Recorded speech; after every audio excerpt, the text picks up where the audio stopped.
মনের যত জ্বালা যন্ত্রণা দুঃখ ব্যথা আপনি সেজদায় পড়ে আল্লাহরে বলেন। কোনো ভায়া লাগবে না, কোনো মিডিয়া লাগে না, কোনো সিরিয়াল লাগে না, কোনো অ্যাপয়েন্টমেন্ট লাগে না। ডাকতে দেরি, ডাকে সাড়া দিতে দেরি হয় না।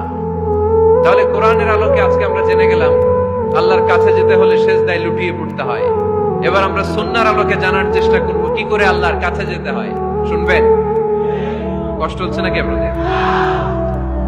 সুন্নাহকে যদি আমরা জিজ্ঞেস করি, বিশ্বনবী রেখে যাওয়া সুন্নাতে যদি আমরা একটু তালাশ করি, একটু স্ক্যানিং করি, একটু চোখ গোলাই, তাহলে সুন্নাহ আমাদেরকে বলে বেশি বেশি নফল ইবাদত করো আর আল্লাহর নৈকট্য হাসিল করো। সুবহানাল্লাহ পড়বেন না?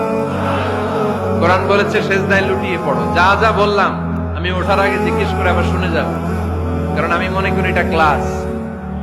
এটা কি ক্লাসে পড়া দেওয়া নেওয়া আছে না নাই? এতক্ষণ পড়ানোর পরে জিজ্ঞেস করার দরকার আছে না নেই? কোরআন বলছে কি আর সুন্নাহ কি বলে? নফল ইবাদত। আওয়াজ করে বলতে হবে সুন্নাহ কি বলে? বুখারীর বর্ণনা, আল্লাহর হাবিব সাল্লাল্লাহু আলাইহি ওয়াসাল্লাম বলেন, মা ইয়াজালু আবদি ইয়াতাকাররাবু ইলাইয়া বিন-নওয়াফিল। বান্দা যত বেশি নফল ইবাদত করতে থাকে, করতে করতে করতে করতে বান্দা আমার কাছের নৈকট্য প্রাপ্ত বান্দা হয়ে যায়। হাত্তা উহিব্বাহু, এরপর আমি আমার বান্দারে এত ভালোবাসি, কুনতু সামআহুল্লাযী ইয়াসমাউ বিহি। বান্দা যখন শুনে সে তার নিজের কান দিয়ে শুনে না, আমি আল্লাহর কানে শুনি। কুনতু বাসারাহুল্লাযী ইউবসিরু বিহি।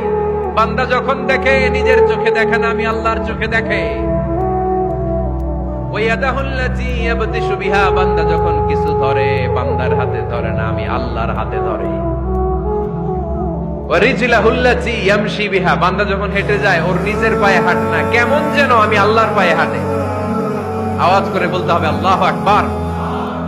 মানে আল্লাহ বুঝাতে চাইলেন আমি তখন তার কান হয়ে যাই, আমি তখন তার চোখ হয়ে যাই, আমি তখন তার হাত হয়ে যাই, আমি তখন তার পা হয়ে যাই। আমার আর তার মাঝে আর কোনো ফারাক থাকে না, সে আমার একেবারে নিকটে চলে আসে। আওয়াজ করে বলেন সুবহানাল্লাহ।